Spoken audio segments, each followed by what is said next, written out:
ladies and gentlemen, to the Eric Andre Show, coming to you live from LA.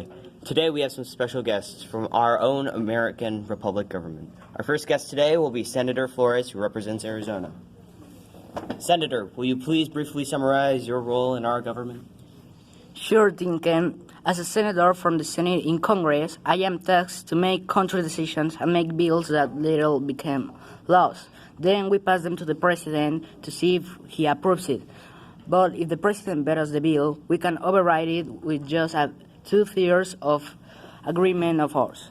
We do this to keep balance from having the president becoming too powerful. If you don't like what the president wants, then count on me.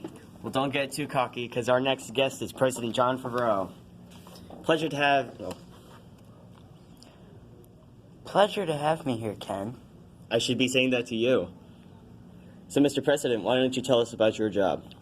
Sure thing, Ken. As the President of the United States, I enforce the law, appoint justices, and approve my bills to make them laws. My job and my cabinet are part of the executive branch. Now, what's this about powers, gentlemen?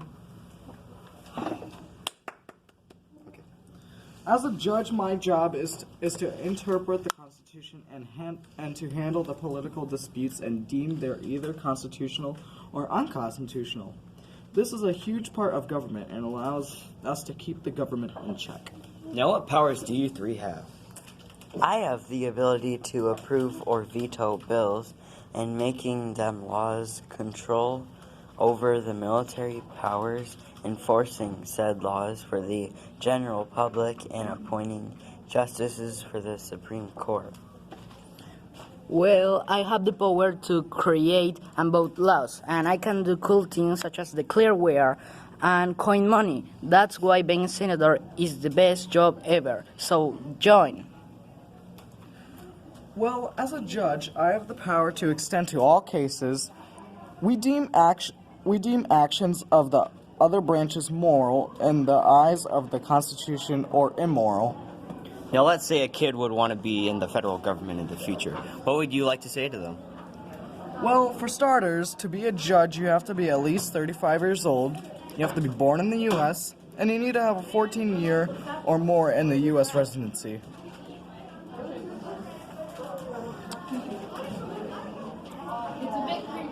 To be president, you have to be 35 years old, born on U.S.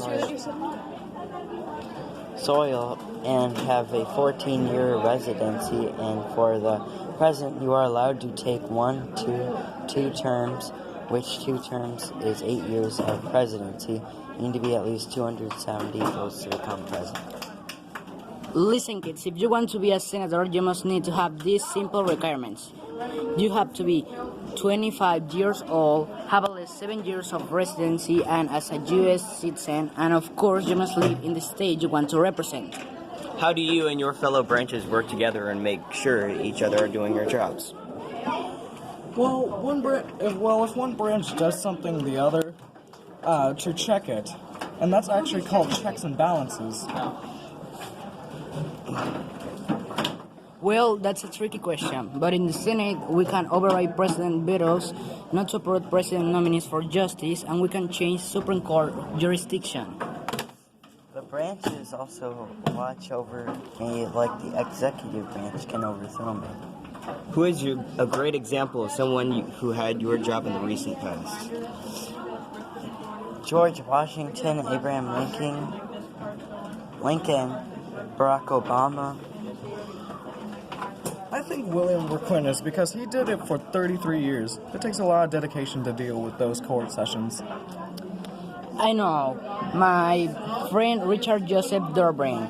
He is an American attorney and politician serving as a senior United States senator from Illinois. Also, a seat he was first elected to in 1996. Finally, I have one more question. Who would win in a fight, Godzilla or King Kong?